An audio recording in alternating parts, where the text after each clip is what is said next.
আজকে চলে এসেছি এয়ার ইন্ডিয়ার খাবার রিভিউ দিতে। তো এখানে আমি কায়দা মেরে কফি খেয়ে নিচ্ছি। এরোপ্লেনে কফি খাবো তো বস একটু কায়দা মারবো না তাহলে কি করে হয় বলো তো?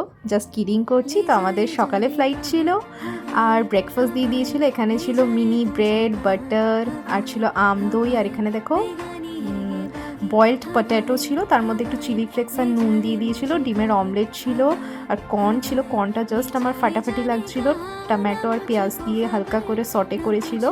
তো আমার না লাইট ব্রেকফাস্টই ভালো লাগে, তো আমি বাটার মাখিয়ে নিলাম।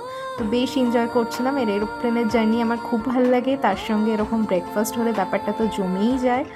আর ছিল আম দই, যেটা আমার ভীষণই ফেভারিট। তো আম দই খেতে আমি ভীষণ পছন্দ করি, তো আমি তো মানে খুবই খুশি হয়ে গেছিলাম আম দইটা দেখে। আর তোমাদের কেমন লাগে এয়ার ইন্ডিয়ার খাবার জানাতে ভুলো না।